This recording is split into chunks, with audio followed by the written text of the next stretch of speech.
Buenas a todos. Llevo 15 años cruzando el país con mi camión. He transportado de todo, ganado vivo, maquinaria pesada, mercancía perecedera. Pero hay un encargo que me hizo dudar de mi propia cordura y que, hasta el día de hoy, no logro explicarme del todo. Fue hace unos 5 años. Recibí una llamada directa de un cliente privado, no de una empresa. El tipo, que sonaba educado pero con una voz muy fría, me ofreció el triple de mi tarifa habitual por un servicio discreto y nocturno. El punto de recogida era un almacén abandonado en las afueras de una ciudad industrial, y la entrega, un claro en medio de un bosque estatal a 400 kilómetros de allí, la hora exactamente a la 1 a.m. Lo raro empezó con las especificaciones. 1. No podía abrir el tráiler bajo ningún concepto. 2. No debía parar una vez iniciado el viaje, salvo por combustible, y en ese caso, no debía apagar el motor. 3. El contenedor que transportaría estaba acondicionado térmicamente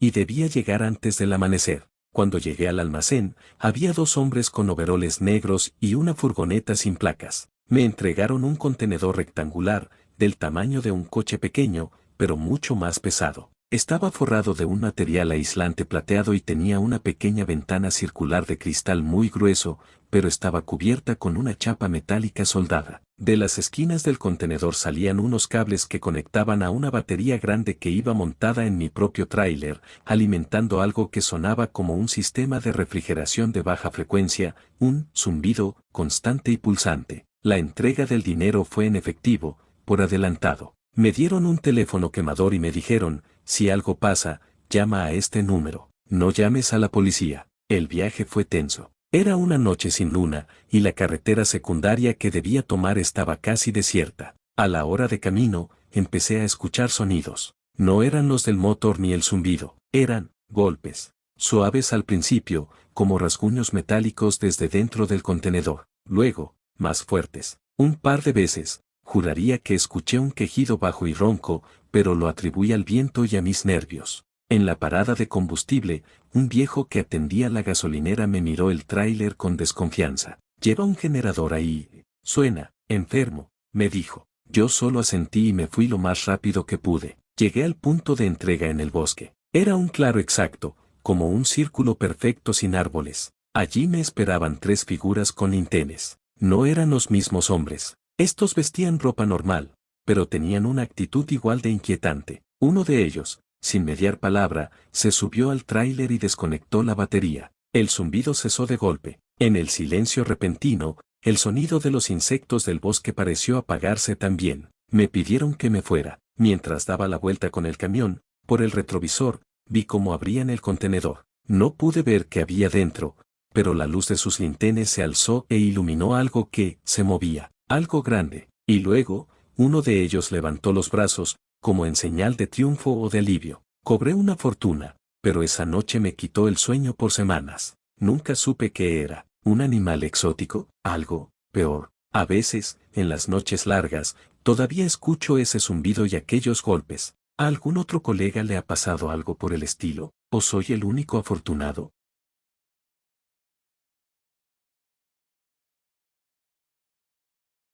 Hermanos del asfalto. Llevo 20 años con el volante en las manos. He visto de todo: tormentas de nieve que te dejan ciego, frenadas que te parten el alma, y atascos que probarían la paciencia de un santo. Pero hay un viaje, una sola maldita noche, que se me quedó grabada a fuego en la memoria. Es la razón por la que ahora miro 2 veces cualquier carga especial y le hago la cruz a los trabajos de noche. Esto es largo, así que agarren un café. El encargo fue en pleno noviembre. El trabajo escaseaba y la hipoteca mordisqueaba mis ahorros. Mi jefe en la empresa, un tipo normalmente estricto, me llamó a su oficina con una sonrisa rara. Oye, Luis, tengo algo peculiar. Un cliente privado. Paga 5 veces la tarifa, en efectivo, pero es para esta noche y tiene unas condiciones. Las condiciones estaban impresas en una hoja blanca, sin membrete. 1. Recogida, Muelle 7, Puerto Viejo, 23:30 horas en punto. 2. Entrega, coordenadas GPS específicas, no una dirección, en la Sierra Negra, antes de las 4:17 horas. 3. El contenedor no debe ser abierto, inspeccionado o rayado. 4. El motor del camión no debe apagarse durante las paradas, si es que se realizan. 5. Prohibido el uso de radio CB o teléfono personal durante el trayecto. Se proveerá un comunicador satelital para emergencias exclusivas. 6. Al llegar al punto de entrega, permanecer en la cabina. El cliente se hará cargo de la descarga. Era una locura, pero 5 veces el sueldo, era un año de hipoteca de un golpe. Acepté. La recogida, Muelle 7. El Muelle 7 era un lugar decrépito, alejado de la actividad principal del puerto. La niebla se enroscaba alrededor de las feroules rotas. Llegué puntual. No había nadie. Solo la silueta de mi tráiler, ya acoplado a un contenedor estándar marítimo que no era de la compañía. De la pinambre salieron 3 figuras. No vestían uniformes, sino ropa de camuflaje oscura. No eran militares, algo en su porte era mercenario. El que parecía el jefe, un tipo con una barba recortada y ojos que no reflejaban la luz, se acercó a mi ventana. Luis, asentí. Estas son las llaves del tráiler, este es el comunicador. Me entregó un aparato pesado, como un teléfono satelital antiguo. La carga está asegurada. Su única función es moverla de punto A a punto B. No es suya. No es su problema. ¿Entendido? Lo que sucedió luego me heló la sangre. 2 de sus hombres sacaron de una furgoneta un generador industrial grande, del tipo que se usa en obras. Lo conectaron con unos cables gruesos como mi brazo a un enchufe improvisado en el costado del contenedor. Cuando lo encendieron, no fue el rugido esperado. Fue un zumbido grave, profundo, un trum trum trum que se sentía más en los huesos que en los oídos. Era el sonido de algo que consumía una energía bestial para mantener que, antes de que pudiera preguntar, el jefe me entregó un sobre grueso, la mitad por adelantado, la otra mitad al llegar. Buena suerte. Se dieron la vuelta y se fundieron en la niebla. Yo estaba solo, con mi camión, un contenedor que zumbía y un manojo de billetes que de repente parecían pesar 1 tonelada. El viaje, la carretera de la sierra. En cuanto puse el camión en marcha y empecé a rodar, los ruidos comenzaron. El zumbido era constante, un bajo incesante, pero a los 10 minutos, llegó el primer golpe. No era un ruido metálico de algo suelto, era un impacto sordo y pesado, como si alguien hubiera lanzado un saco de arena de 200 kilos contra la pared interior del contenedor. Me estremecí. Un bache, me dije, pero la carretera estaba en perfecto estado. Los golpes se repitieron, a veces espaciados, a veces en ráfagas. En un momento de silencio, con el viento como único sonido, escuché algo peor, un raspado lento y deliberado, como si unas uñas largas y duras estuvieran siendo arrastradas a lo largo del metal desde el interior. El sudor me empapaba la camisa. Encendí la radio para distraerme, pero solo salía estática. Recordé la regla, no usar la CB. Me sentí completamente aislado. El mundo se había reducido a la burbuja de luz de mis faros, la cepienta de asfalto de la carretera de montaña y la cosa zumbante y golpeadora que llevaba a mis espaldas. Hice una sola parada en una gasolinera desierta. Seguí las instrucciones, no apagué el motor. Mientras repostaba, un viejo empleado salió a fumar. Miró mi tráiler, que vibraba levemente con ese zumbido ominoso. Oye, camionero, dijo con voz ronca, ¿llevas algún animal ahí dentro? Suena enfadado.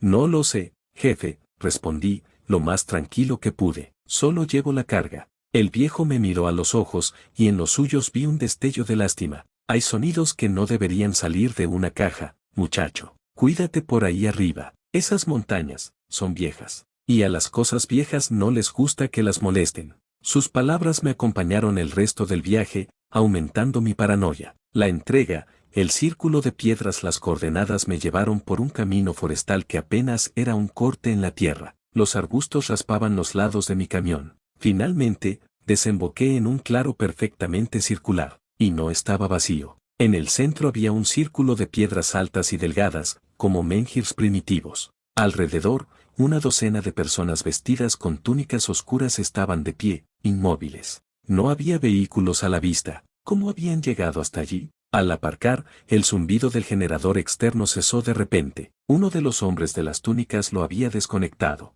El silencio fue absoluto y aterrador. Todos me miraban a mí, o más bien, al contenedor. El líder, un hombre alto y demacrado con una barba blanca, se acercó a mi ventana. No me dio el sobre. En su lugar, me hizo una seña para que bajara. Necesitamos que nos ayude con la descarga, dijo. Su voz era suave, pero tenía una autoridad que no admitía discusión. Rompía la regla número 6, pero algo en su mirada me dijo que no era el momento de discutir. Bajé. Me indicaron que colocara el tráiler en una posición específica, con las puertas traseras alineadas con el círculo de piedras. Lo hice con manos temblorosas. Luego, dos de los más jóvenes subieron y comenzaron a desatornillar los cerrojos del contenedor. El corazón me latía en el oído. Esos golpes, esos rasguños, ¿qué iba a salir de ahí? Las grandes puertas se abrieron con un chirrido. Lo que no vi, y lo que sí, esperaba un horror indescriptible. Una bestia, un monstruo, un alienígena, pero no vi nada. El interior del contenedor estaba en una oscuridad absoluta,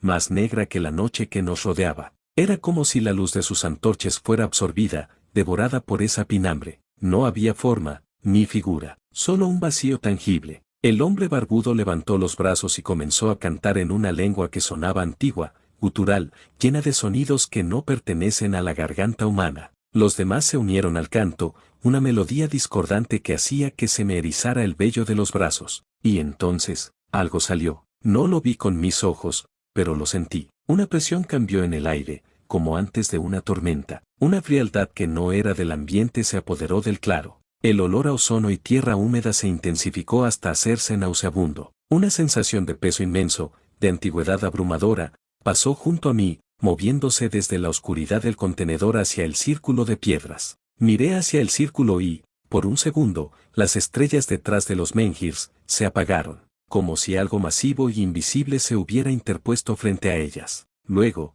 todo terminó. El canto cesó, la presión se disipó. El interior del contenedor era solo eso, un contenedor vacío y sucio. El hombre barbudo se volvió hacia mí. Sus ojos ya no eran autoritarios, sino agradecidos. Me entregó un sobre aún más grueso que el primero. Ha hecho un gran servicio esta noche, dijo. No para nosotros, para el equilibrio. Ahora, vaya, y olvide. No tuve que decírmelo dos veces. El final, o el principio, cobré, pagué la hipoteca, pero no lo he olvidado. Desde esa noche, las cosas son diferentes. A veces, en la carretera, en el límite de mi visión, creo ver sombras que se mueven con un propósito que no es natural. Mi radio a veces capta, entre canal y canal, un leve zumbido familiar, y sueño, a menudo, con ese círculo de piedras bajo un cielo sin estrellas. No transporté un objeto, transporté una presencia, y tengo la terrible sensación de que, al hacerlo, crucé una línea y que algo, al otro lado, se fijó en mí. Así que, compañeros, cuando les ofrezcan un trabajo de noche con condiciones raras, piénsenlo dos veces. A veces, la carga no es lo que va dentro de la caja, sino la puerta que estás abriendo con tu camión. ¿Alguien más ha sido solo el chofer para algo que no debería ser movido?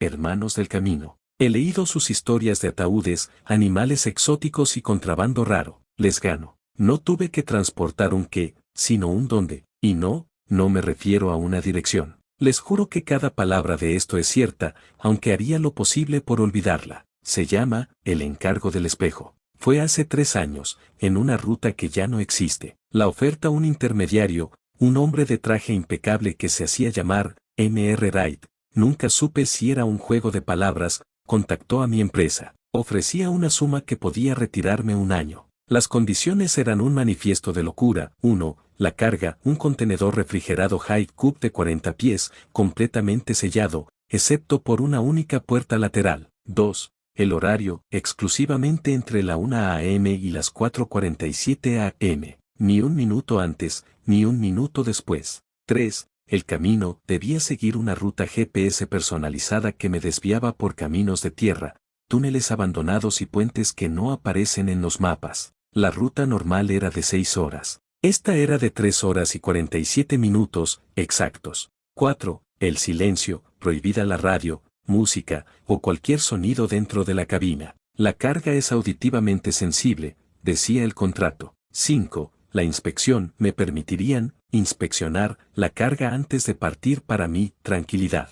Firmé. La curiosidad y la deuda son malas consejeras. La inspección y la partida llegué al almacén, un lugar en una zona industrial que parecía haber sido abandonada en los años 50. M.R. Wright estaba allí, con su sonrisa de dentadura perfecta. Antes de partir, debe entender con qué trata, dijo. Abrió la única puerta lateral del contenedor refrigerado. Entré. Esperaba ver una cámara frigorífica vacía. No era así. El interior no era un contenedor. Era una habitación. Una habitación de hotel vieja y lujosa, como de los años 20. Alfombra persa gastada, papel tapiz con patrones dorados descoloridos, una lámpara de cristal polvorienta colgando del techo, que, técnicamente, no debería existir, y una cama con dosel. Olía a polvo, a madera vieja y a un perfume floral rancio. En la pared del fondo, opuesta a la puerta por la que entré, había un gran espejo de marco oscuro. ¿Qué es esto?, pregunté, atónito. Es la suite 734, su trabajo es trasladarla, dijo M.R. Wright con total naturalidad.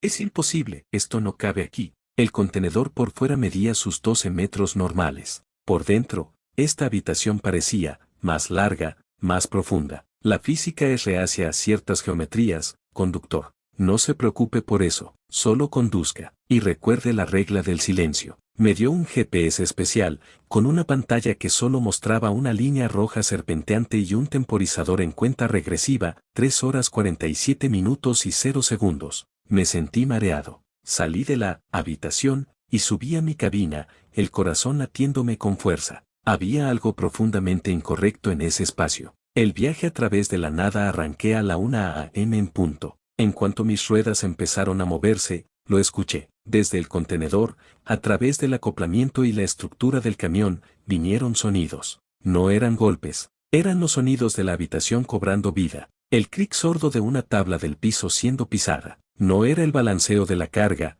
era un paso, lento, deliberado. El leve tintineo de lo que sonaba como copas de cristal siendo golpeadas suavemente. Y luego, una voz, lejana, amortiguada por las paredes que no deberían existir. Una mujer, canturreando una canción de cuna antigua, sin letras, solo una melodía triste y desafinada. El GPS me guió fuera del camino pavimentado. Pronto estaba en una ruta de tierra que serpenteaba a través de un bosque de pinos tan denso que las ramas rasgaban mi techo. No había luna. Mis faros eran los únicos puntos de luz en una oscuridad absoluta. Los sonidos de la suite continuaban, un aterrador dairame auditivo de una vida fantasma que se desarrollaba a mis espaldas. En un momento, la cuenta regresiva del GPS mostró 2 horas 15 minutos y 0 segundos. La voz de mujer dejó de cantar. Se escuchó un suspiro profundo, claramente proveniente del interior del contenedor. Y luego, un sonido nuevo, el suave rozar de unas yemas de los dedos sobre el cristal del espejo. Un sonido lento,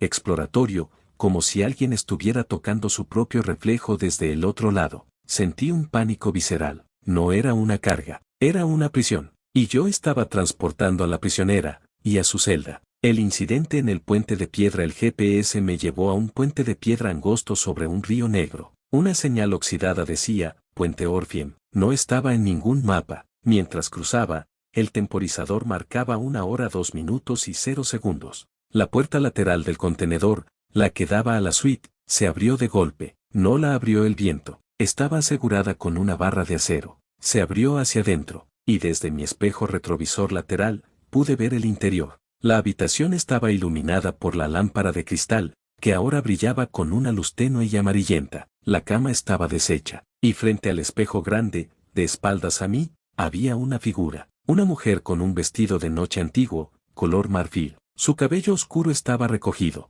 No se volvió, solo se quedó allí, mirando fijamente su reflejo. Pero en el espejo no se reflejaba ella. El reflejo mostraba la habitación vacía, vista desde atrás, con la puerta abierta y, al fondo, mis luces traseras brillando en la noche. Ella no tenía reflejo. Levantó una mano y tocó el cristal del espejo. En ese instante, el reflejo de la habitación vacía en el espejo, también mostró una mano tocando el cristal desde el otro lado, como si el verdadero mundo fuera el del reflejo, y ella la ilusión. La puerta se cerró de golpe. El silencio volvió. El temporizador marcaba 1 hora 1 minuto y 30 segundos. 30 segundos. Eso fue todo. Pero fue suficiente para enloquecerme. La entrega y el vacío. Llegué al destino, un acantilado sobre el mar. Allí había un edificio que parecía un sanatorio abandonado. M.R. Wright y otros 2 hombres esperaban. Me recibieron con una frialdad profesional. El temporizador marcaba 0 horas 0 minutos y 0 segundos.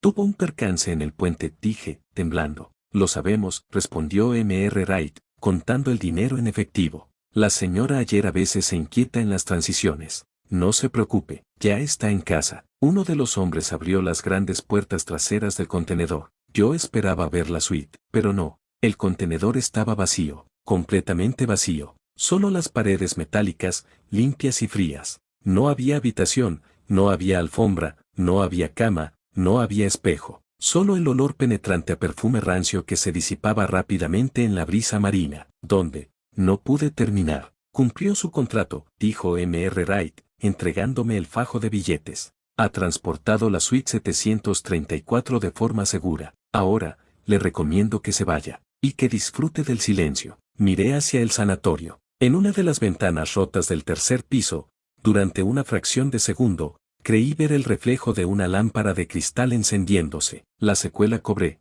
Nunca volví a aceptar un trabajo especial. Tengo pesadillas con espejos. A veces, cuando condujo de noche en silencio total, creo oler por un segundo ese perfume floral y rancio. No transporté un objeto, transporté un fragmento de realidad, un eco de un evento atrapado en el tiempo. O quizás, solo quizás, el contenedor siempre estuvo vacío, y la habitación, la mujer, los sonidos, estaban siempre en mi cabeza, implantados allí por la ruta y el silencio. Pero sé que no fue así. Lo que sea que era la suite 734 y su inquilina, ahora está en ese lugar junto al mar. Y a veces me pregunto si ella no tenía reflejo, ¿qué era lo que estaba viendo en el espejo? ¿Y por qué el reflejo le devolvió el gesto? Así que, compañeros, tengan cuidado. A veces la carga no ocupa espacio, a veces ocupa la mente, y algunas veces, es el espacio mismo lo que se está moviendo.